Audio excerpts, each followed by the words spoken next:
Hey guys, what is up? It's your girl, Grace Tori, and I am back with a whole new podcast episode. I am very excited about today's episode because I feel like there's kind of like a stigma around fantasy books. Like, people think that you're so like smart, and then you say you read fantasy and they're like, oh, so you just read smut. And it's like, no, there's actually some life lessons that you can read from fantasy. And honestly, there's times when I feel like I learn more from a fantasy book about myself and like lessons that I can take with me than from certain self-help books. So I'm really excited. I made a list of the top lessons that I've learned from the fantasy books that I've read in the past 2 years, and I'm going to share them with you. So before I jump in, don't forget to like, comment, subscribe, follow, whatever the term is on your platform that you're listening or watching. We're a community of women who are working to become the best version of ourselves, and we like to have fun while doing it. So I would love for you to join. I'm on Substack. I'm posting two publications I'm posting on each twice a week. One is poems and short stories just that I've written over my years of life, having like mental health issues, going through trauma, growing up. So that's fun. And then the other one is a blog style version of the podcast. So if you're interested, definitely check that out. And yeah, I have Instagram, TikTok, all those things. So that'll all be linked down below. Without further ado, let's go ahead and jump on into today's episode. I'm Grace Tori, and you're listening to That Girl, the podcast. Grab a beverage of choice and settle in, because the new episode is starting now.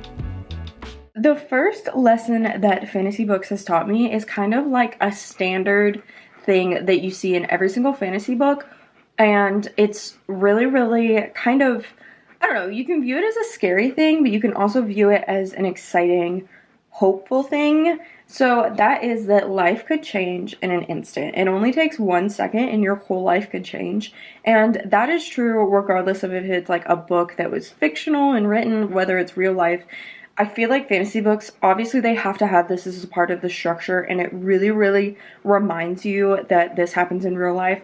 Obviously, I know that fantasy books are not real life, quote unquote. They're fictional, but they still have lasting lessons, and I think that this is one of those lessons that is applicable to the quote unquote real world, that life could change in an instant. So whether life is going great, it teaches you to appreciate it. If life isn't going great, it teaches you that it won't be like this forever. So it's such a great lesson to take into the world with you.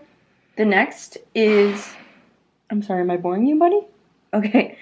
The next is you're capable of way more than you think.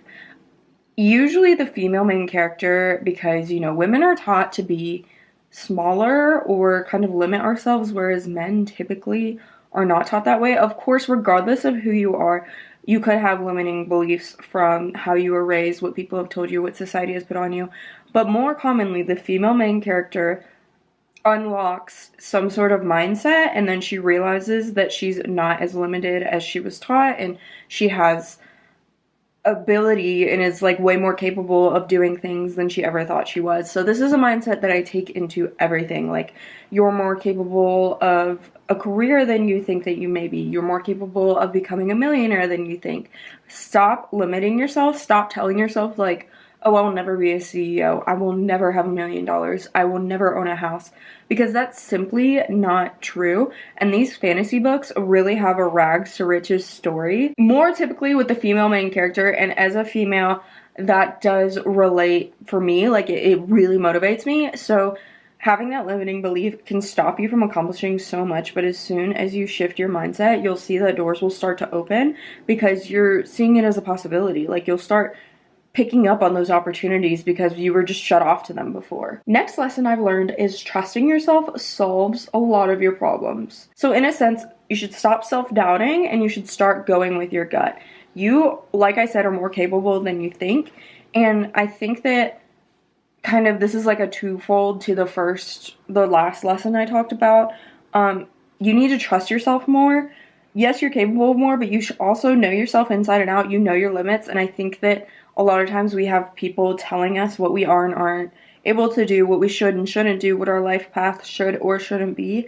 And when you start trusting yourself, you eliminate a lot of the issues you have internally, like the self-doubt, the things that you are struggling with internally. It goes away because you trust yourself and you know that you're going to make the best decision for yourself, and you're going to start trusting your gut and your intuition because you know that you're going to be fine. So trusting yourself solves a lot of that inner monologue that is doubtful and telling you you're not capable of doing something.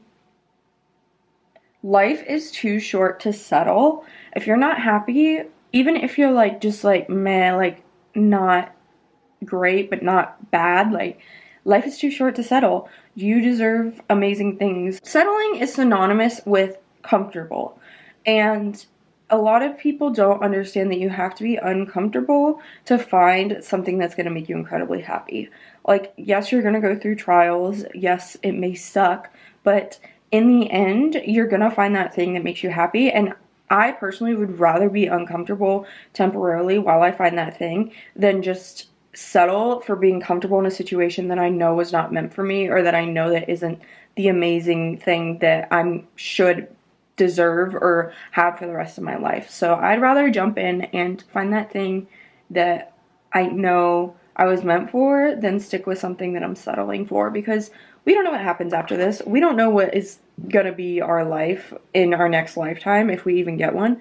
Life is way too short to settle for the mundane. So go out of your way to find that thing that sets your heart and your soul on fire. It'll always work out how it's supposed to.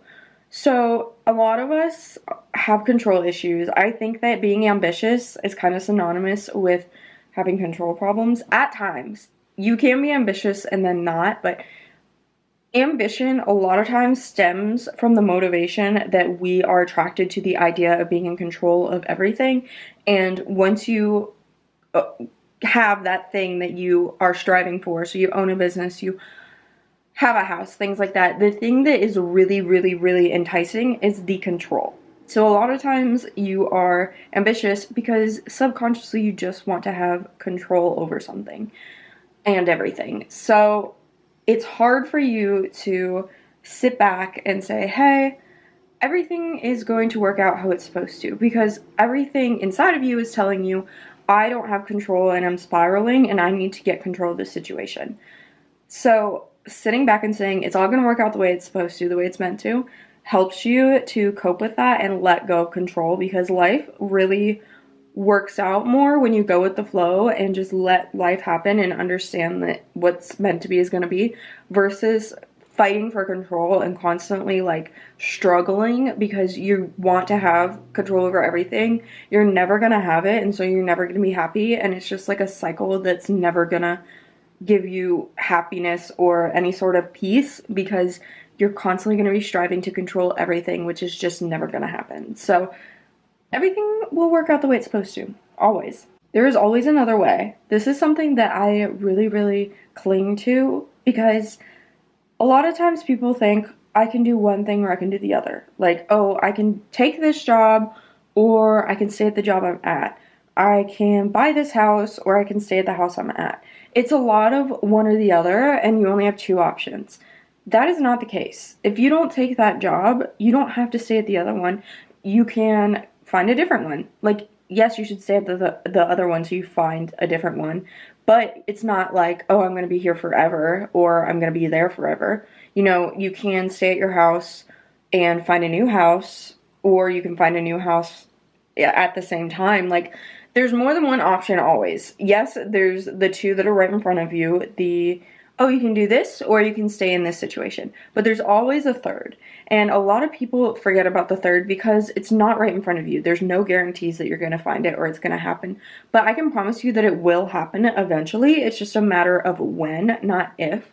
So I think that it's important to remember there's always another way, especially when you're problem solving. Like, usually the main character has some kind of situation where they're stuck and they feel hopeless, and then eventually either their support group or some sort of guide or someone wow, English, hey, there's another way. Like, this is what you're gonna do. Or they have some sort of like, what's the word I'm looking for? They have some sort of epiphany where they're like, oh, wait, this happens. I can totally do this, and there's another way. So it's important that when you're problem solving or when you feel hopeless to understand there's always another way. Having a support group you trust is so incredibly important, i.e. your chosen family, your friends, the ones that you go to in times of need.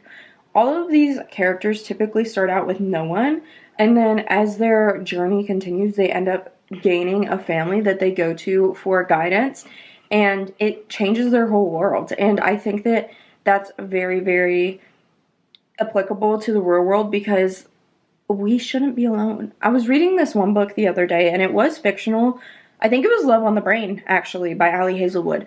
And she said, did you know that when you're lonely, a part of your brain actually shrinks?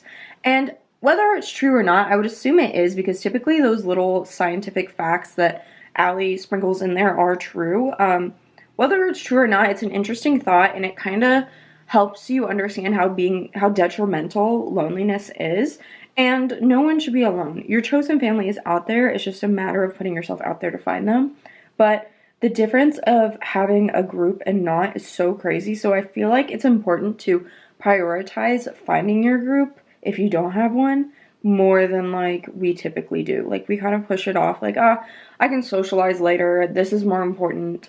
But no, like, you should have a strong, healthy social life for your own mental health, physical health. Like, we are a social creature. We're not meant to be alone. And I feel like these books really emphasize the importance of having someone to help you through whatever you're going through. Romanticize the mundane. Just in general, I feel like fantasy books are so magical and beautiful, and they romanticize every little thing. Like, you'll be reading, and even when they describe things, like, they don't just say, like, yeah, it's a beautiful rose. They'll be like, the tips of the petals that were bright pink shone beautiful in the frost of the morning light.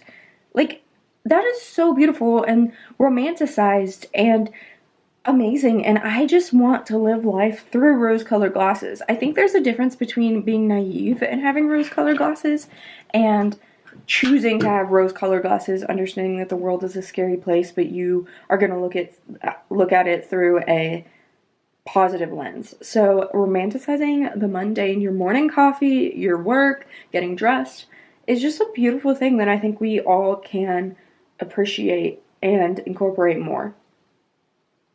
You're the main character in your life, and you are a badass. All of these main characters usually don't know that they're a badass until something happens. Like, I can only think of one person.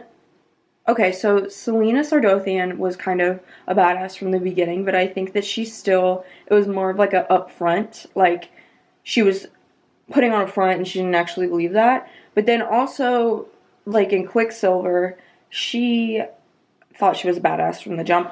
Whatever, we're getting too into it. You are a badass no matter what. There's room for growth, and as you heal, you're going to realize how much of a badass you are. You're going to improve in that area, but you are. There will always be hardship, but you're capable of getting through it. If these characters can go through trials under the mountain and be prisoners that are forced to fight to the death and all of these insane things, then you can handle figuring out your finances or getting through being single or whatever it is that's really, really getting on your nerves, or the hardship you're going through. You got it. Like, these girlies are like 18 fighting off monsters. We can handle today's day and age. It seems scary, but we will always get through it and come out on the other side. It may be scary, it may be hard, but you will always come out on the other side. Real love exists. Again, I know that it's a fantasy book and it's fictional and none of these characters are real, but nothing they're saying is out of the realm of possibility. Like, obviously, you maybe not be able to have bat wings or be fae or whatever it may be. Like, yeah, okay, maybe that's not real.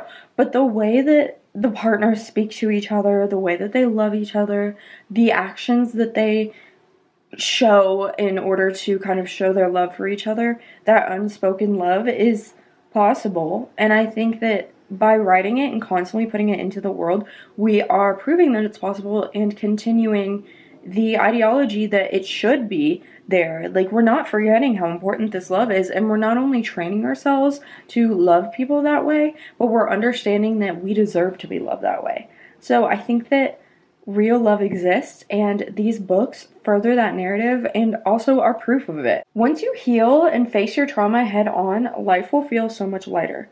At the beginning of every single one of these books, both the female main character and the main character have trauma. or the male main character have trauma.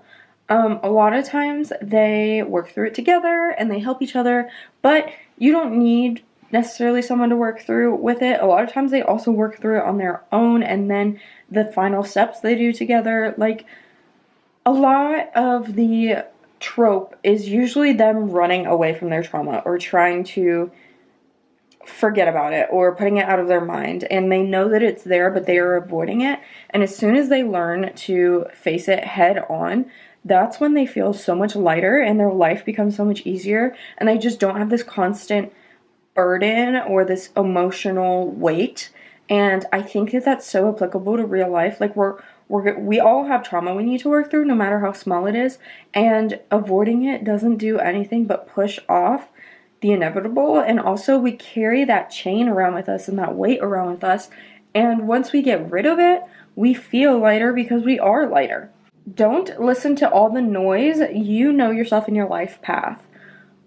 Every single time when there's a main character, they are usually told, like, your ideals are crazy, you shouldn't pursue this wacky, crazy thing, you shouldn't do anything that's not safe or not stable, you shouldn't do the risky thing or the crazy thing or the exciting thing or the scary thing, you should stay in your little box. And then they do it anyway because they trust themselves enough to know that they're going to be fine. And that is such an applicable lesson to learn in life, because a lot of times most of the time you're listening to this podcast because you're ambitious and you want to break the mold and do something amazing with your life, but you're probably scared. You probably take in a lot of people's opinions and use that to influence how you move and what you do. And like I said, trusting yourself is so important, and understanding that those negative opinions are just noise, and they can come from love, and they can come from people caring about you and wanting you to be safe.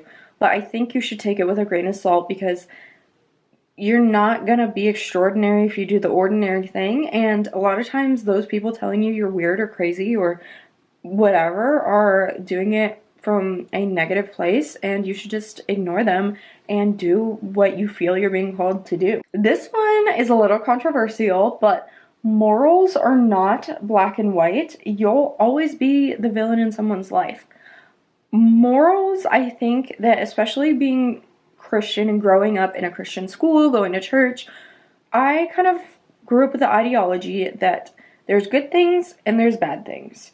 You lie and you're a bad person. You don't lie, you're a good person. And I don't necessarily, like, do I think that you should lie all the time? No. But I think that life is more morally gray than we would like to admit. Like, you could be lying because you're protecting someone, but at the same time, then, like, you're taking away their rights to the situation and taking away their freedom.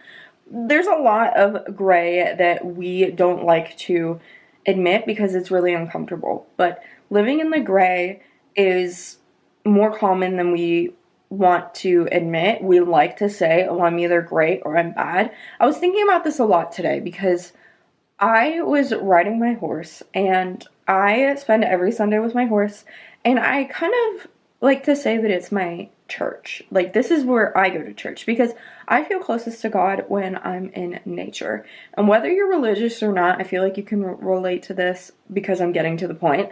But I stopped going to church a couple years ago because I was hurt by a lot of my friends that were Christian.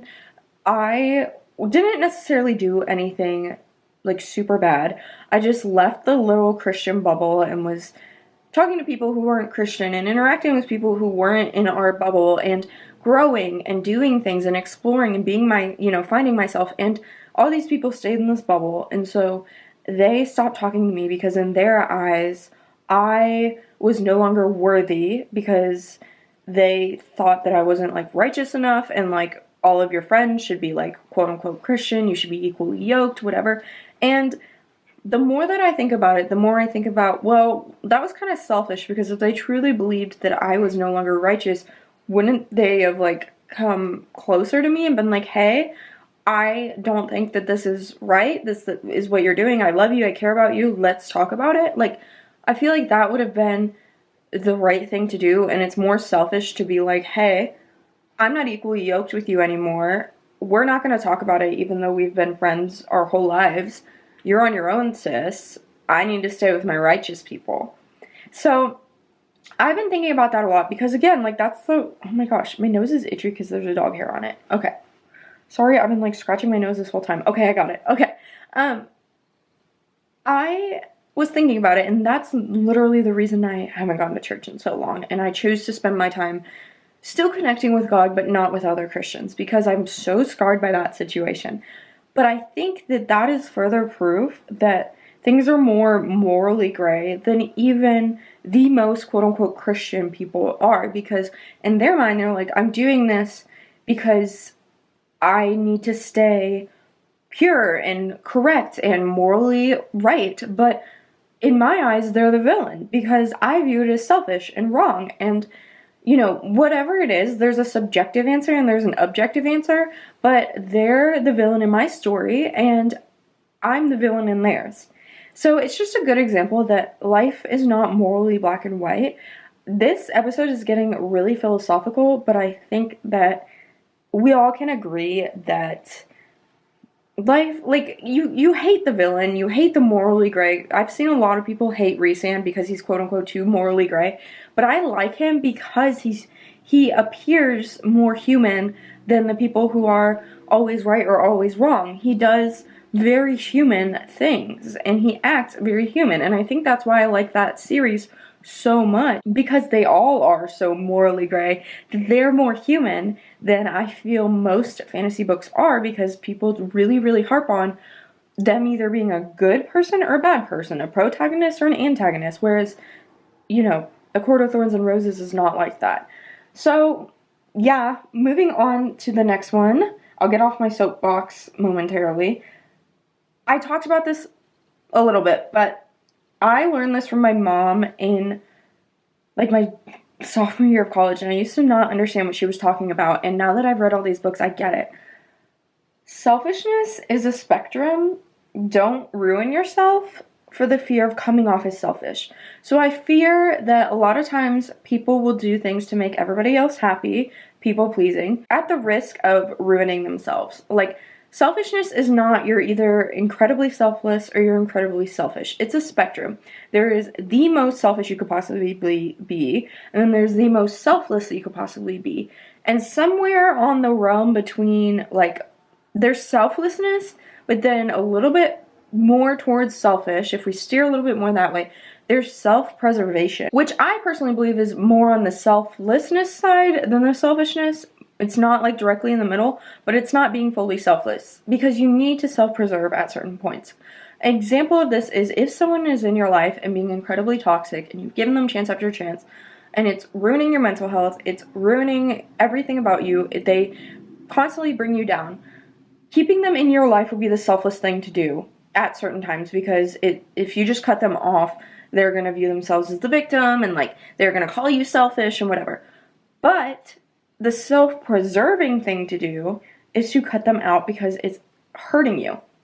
And selfishness is a spectrum, like selfish to selfless, and a lot of these times, going along with the morally gray topic, these characters have to do things that are morally gray, and they are somewhere on the spectrum, and they aren't necessarily selfish because they do what's best for them.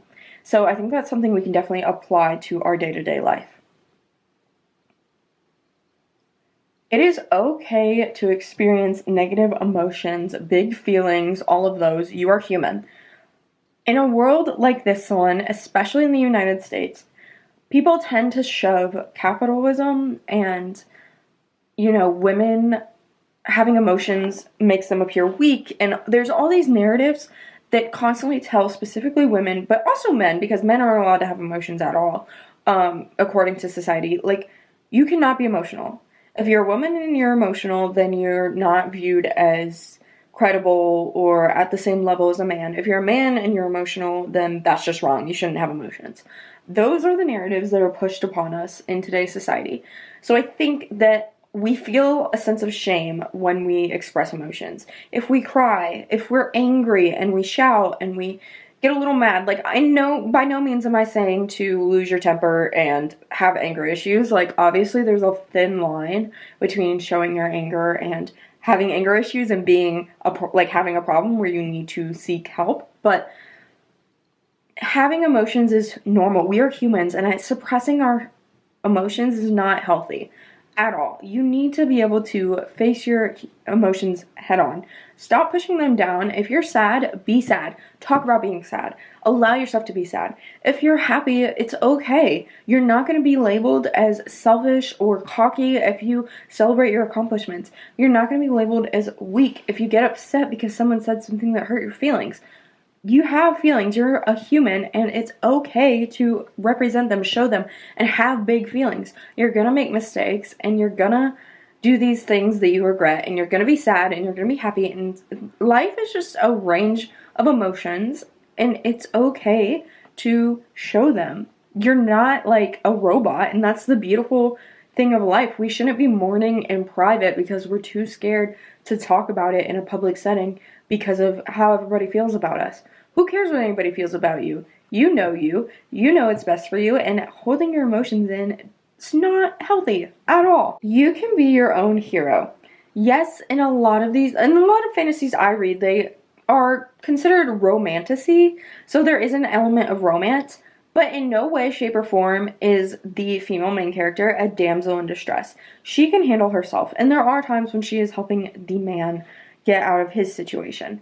And you can be your own hero. Like, genuinely, you can be your own hero. You don't need anyone to get you out. I have suffered from having a victim mentality at times, and I think that a lot of us have good intentions, but we also allow our shortcomings as a crutch from doing things. For example, I have started a few businesses in my day, but there have been times when I haven't pursued the business to the best of my ability. I've kind of lacked certain tenacity. I've stopped myself short, and the reasons I typically have are, well, I'm young. At the time I was in my early 20s. Like, people in their early 20s don't get taken seriously. Well, I'm a woman. The amount of women who own a business to actually become successful is so small. Well, I am Latin. The women that are Latin, or the people that are Latin in general that have successful businesses in this economy or in this country, are even smaller. As a young Latin woman, the chances of me having a successful business are so small, so I'm not even going to try. But instead of saying I failed because I didn't put my best foot forward and give it all I got, I blame it on those factors, because I can't control those factors. Therefore, it's fine for me to blame them because there's nothing I can do about it. I can't do anything about my age. Honestly, I'm proud to be a young ethnic woman who is successful. So, like, I wouldn't want to change that, but I still flip it and use it as an excuse because it's out of my control. Instead of having the victim mentality of, well, I can't do this because statistics are not in my favor, I can turn around and say, no, I'm going to prove them wrong. I know what I'm capable of, and I'm capable of doing this. I'm fine. Like, so what? I'm better than that. I'm capable of doing that. I will be the one to prove people wrong. Like, that is the mentality that you need to have. You are your own hero. You don't need anyone to save you.